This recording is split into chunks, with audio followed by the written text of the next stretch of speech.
Okay, let's engage in a little constructive criticism here.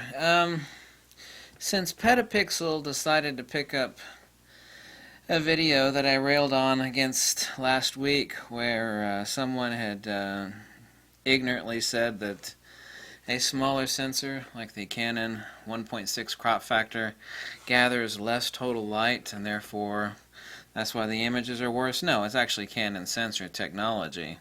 It has nothing to do with sensor size, and I went over that repeatedly, and you see, there's no part of any professional light meter that has an entry for sensor size. No camera works off of total light, and no camera is a sensor, it is an image processor. So I noticed that since Petapixel decided, I think unintelligently, to pick up on this highly erroneous video, it was stated by some commentators that someone said bigger sensors do not gather more light, bigger photosites do. So that's an intelligent and correct comment. And another comment after that goes, correct, there's nothing worse than misinformation, even I know that. And the response that I've actually seen out of the video maker is to post the link. To never ever answer, sometimes the link can be an answer to a question. I mean, when you have thousands of commentators, I understand it's like, well, here's a link, you go read this link. That's good and bad in certain ways. It means that you never actually answer the direct rebuttal accusations that that information, which is palpably, empirically, and existentially and undeniably false, to not answer it is not good. But it is also understandable if you have too many commentators that you can post a link to an answer that answers it. So let's take a look at that link, and I'd like to give some exact quotes. Since the video maker says he's only been into photography since 1996, my suggestion would be, and this is simply positive criticism. Now someone could give me some positive criticism and say something like, you need to grow some hair and lose some weight. But those are personal. We are never what we believe. I've stated before that something that the ancient Greeks understood is that we are not our beliefs, like crazy nonsense that we believe. If we believe in crazy nonsense, that is not who we are. So to attack ignorant and unintelligent and inaccurate and palpably false statements is not a personal attack. It is saying, here's why you're wrong, and here are the reasonings. Here's the, you're wrong, and here are the reasons why you're wrong. So, an exact quote from that link goes, my calculations are estimates based on the total light gathered by each sensor size at a specific ISO. Well, total light is something that has nothing to do, nor is connected to exposure in photography in any way, shape, or form, nor is it connected to sensor size. Exposure has no connection to sensor size, nor does a camera sensor work like a picture window. It's like, well, if I have a bigger window, I'm going to let in more light. Well, that's true of a picture window, but you're not going to apply that sort of insane false logic analogy to camera sensors, because they work off of millions of points of light. And exposure has to do with gain and time over per unit area, whether that is square millimeters or per photo site, because we're talking about millions of points of light. By the way, lenses dump the same light regardless of the size that the sensor is underneath them. If you, as I told you in another analogy, I used to shoot 4x5 film, and if you cut down that 4x5 film negative to the size of a 35mm and you stick it in the back of the 4x5 camera that I used to shoot, which is a Calumet 4x5, the negative is that big. If you chop down the negative and you take a picture of the exact same exposure, the resultant image is exactly the damn same. And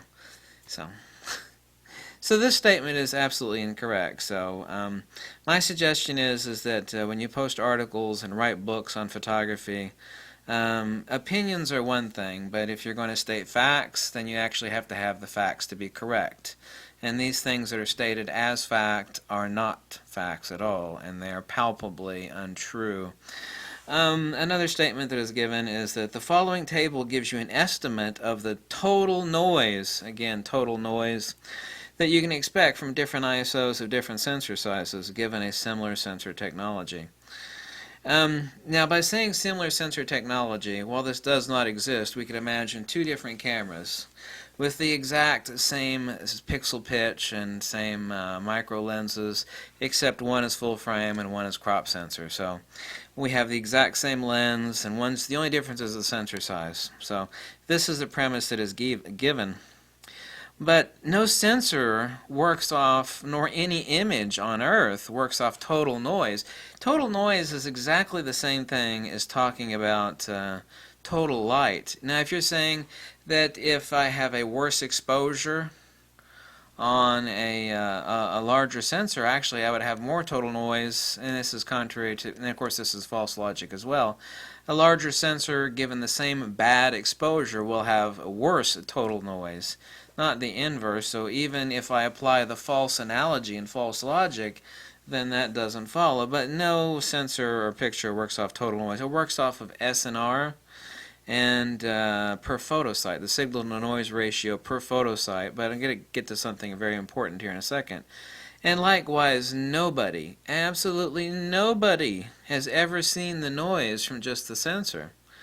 A camera is not a sensor. It is an image processor. You're talking about a sensor, AD converter, SNR firmware, whether that's 14-bit or 16-bit AD converter, the buffering. There's some other technology in there for filtering. There are algorithms for signal processing and metadata. Let me repeat that word. Metadata. That is applied to the raw file. Let's just say we're shooting RAWs. That is applied to the raw file that you're shot. DxO Mark nor anybody else in the camera world, including this person, nobody on Earth other than two groups of people, the actual sensor manufacturer and like Sony, Nikon, Fuji, they actually get hardcore output of the sensor only. Those are the only two people on Earth that actually have that information. It's never published. It's never released. There might be some leaked info out there in some fanny crack of the internet. But no magazine, nor DxO Mark, nor this person, or anybody else has ever seen the actual output, the pure efficiency, kind of like how efficient a car engine is. That stuff we get. It's like, well, this is a 6-liter engine and that's a 6-liter engine. This 6-liter engine is more efficient at burning gas. You know, that stuff we get. When it comes to cameras, sensor tech, we don't get that information. We get the actual output after it's passed through all the image processing. So this person or anybody else has that access to that type of information, so that statement is palpably incorrect, absurd, false, and nonsensical. Another quote, the last row shows the number of stops the camera over or underperforms while gathering the same total light. Again, we're exposed to the words total light and total noise. No camera on Earth, even if it was film. As I told you, the film is a perfect even analogy. People understand it even better. You know, if I have an 8x10 camera, I was lucky enough. I never owned one, but I borrowed one from a buddy of mine, a rich buddy, that owned an 8x10 camera. And the film was, even back in 1994, was heinously expensive. The chromes are beautiful. You just drop dead dying of beauty to see an 8x10 chrome.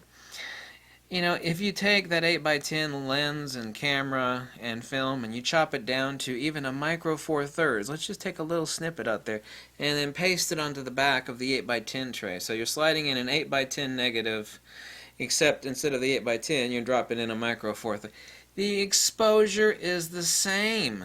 It's not over or underexposed. It doesn't have more noise or less noise. The grain of that film is exactly the same thing if you cut it out from this size to this size to this size. It remains an absolute constant. Exposure has no connection to total light. We cannot use a bucket analogy, unless you want to talk about larger or smaller photosites, but there are millions and millions of those on the sensor. We cannot use this picture window BS analogy.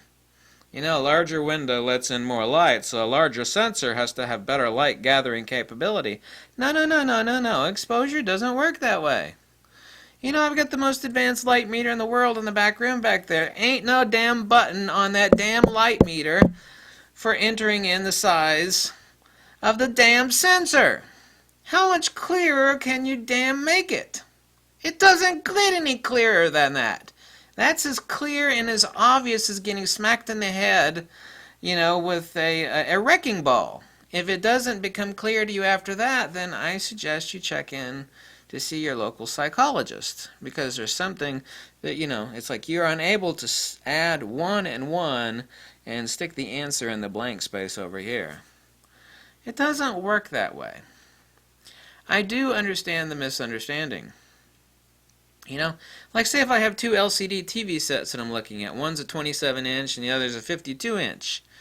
When you turn those suckers on, do you actually have to change something on the little TV set?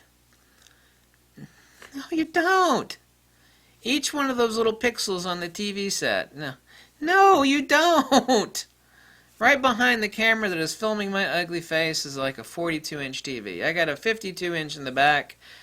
They're both made by Samsung. Do you think I need to adjust something on that larger TV set versus a smaller one, or vice versa? No! A larger TV set doesn't gather more light. It is exposure, or the actual brightness per unit of time remains a constant.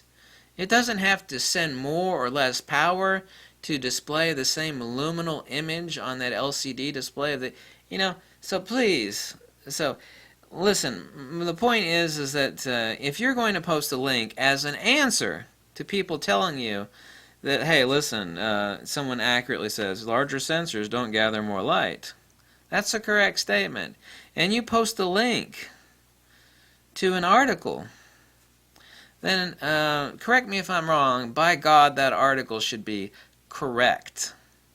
Now, if that article was nothing but opinions, then it would be correct, because it's like, well, this is just what I feel. You're entitled to your own opinions. You're not entitled to your own set of facts. The universe doesn't work that way.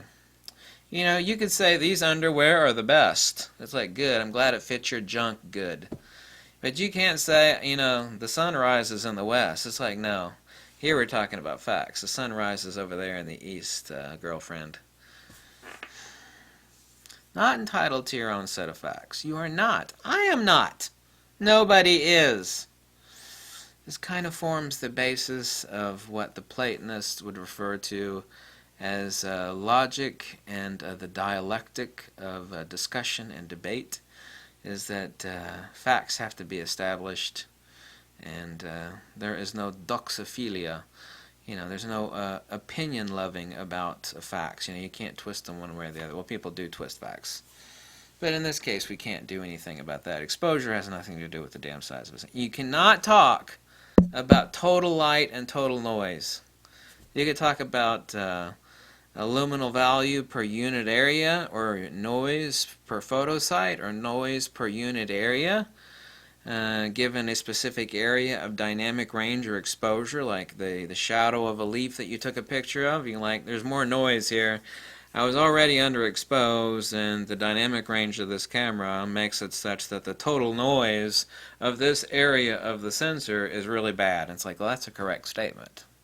But we cannot talk about total noise as a sensor as a whole. The total noise of the sensor, or the total light of... No. Ain't no picture window analogies and bucket analogies are going to work here. Yes, I use the word ain't. I use that word humorously. I don't use that word in normal discussions. But so, the answer is no, girlfriend, you're wrong. As the Russians would say, понял, ты понял. They'd also say in Russia, ясно как смертный грех. They'd also say, сумасшедший. Сумасшедшее глупоство. Сумасшедшее... I gotta talk like a real Russian. Сумасшедшее глупоство. Увидимся, as the Russians would say.